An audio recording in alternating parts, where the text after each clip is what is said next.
Hello everybody, here's Dr. Gandino, your Jones Institute Europe instructor. Today we're here with our colleague David, and I'm going to talk to you about a very, very common dysfunction, which is the abdominal L2 dysfunction. Well, the abdominal L2 dysfunction has to be reviewed from the students, from the clinicians, because it's one of the most important dysfunctions that I find in the abdominal area.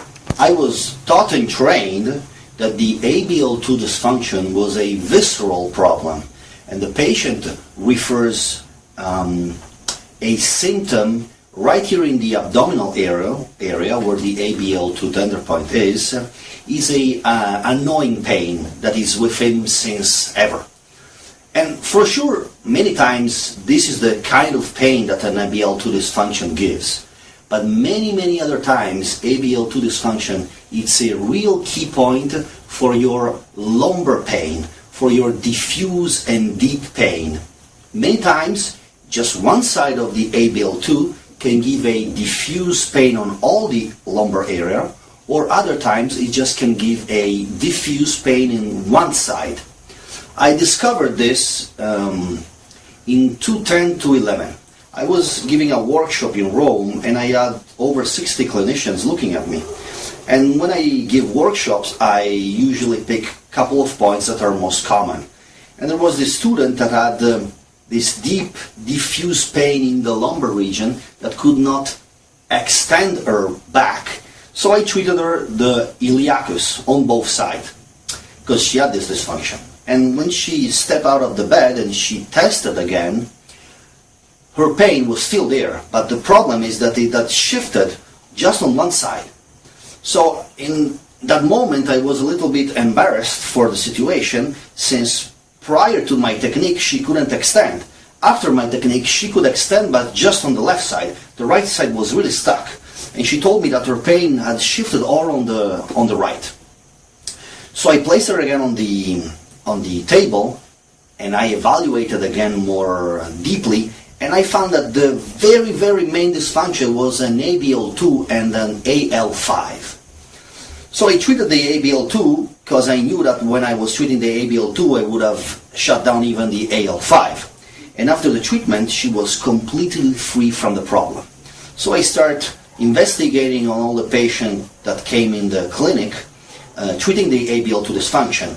And with my big surprise, when I treat AT11 and ABL2, usually I shut down all the other dysfunctions. And I really think that the ABL2 is the main dysfunction. Why? Because it's really the point where we pick the psoas muscle. So it's really a big dysfunction of the psoas muscle at the level of the AL2 dysfunction, meaning the L2 segment, which is the L2 vertebra, where the main nerves get out from the L2 segment, and the main innervations for the psoas get out from the L2 segment. And the psoas muscle can start up until the 10th thoracic vertebra and goes down until AL5. Now, we have to see in a different aspect all the lumbar points that we have learned, all the AL1, AL2, all the anterior lumbar point. If we have to refer them to a muscle, we can just refer them to the iliopsoas muscle, because this is the only flexor that we have in the anterior lumbar region. So all these points, in one way or another, they will affect the single segment of the vertebra on which they are related.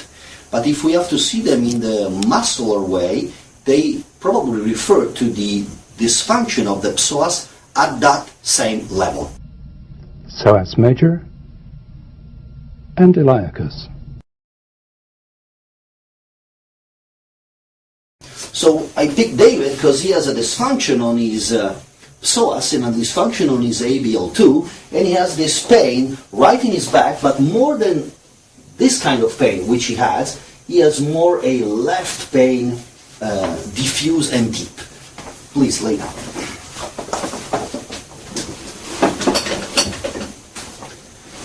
So I'll start by testing his psoas muscles, and I'm going to test his right psoas muscle.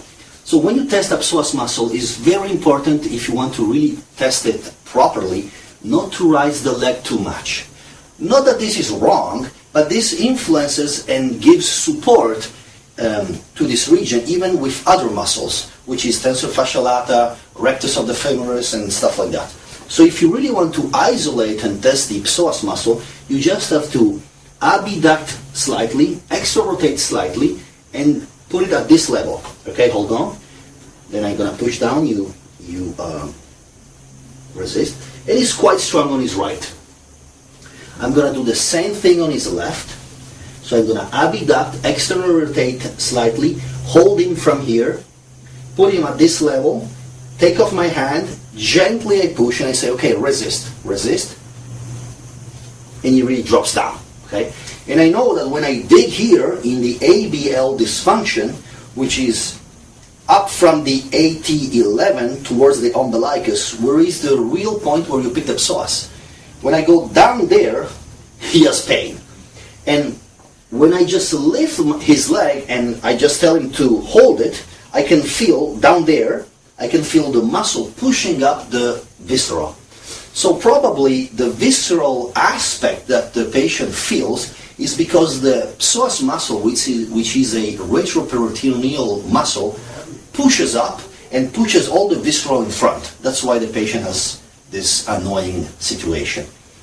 But since it's a spasm, he can have, and he usually has, this back pain dysfunction.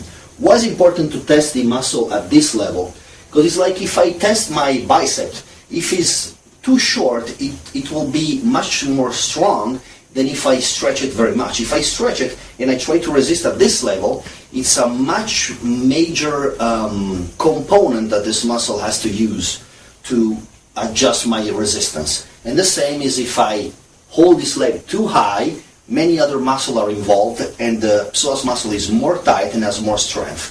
If I elongate it this much, it will be much weaker. This means that you can have many false negative tests if you raise the leg too much. Now we're going to treat his ABL2 dysfunction.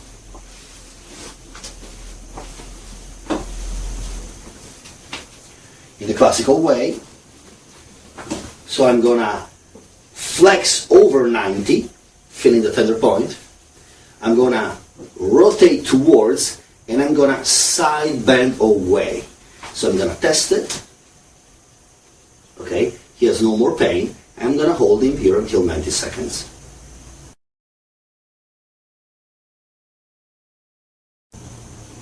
Now the 90 seconds are past. I'm going to just gently get him down. I don't want him to use none of his abdominal muscles. Just hold it here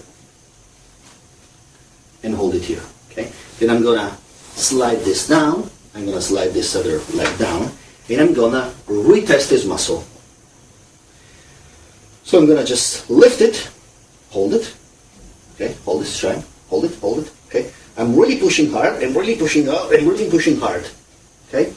I can retest this for you if you want, but this was strong, and usually is strong. Hold it a little bit lower, okay, like so. Keep it, okay, and resist, okay.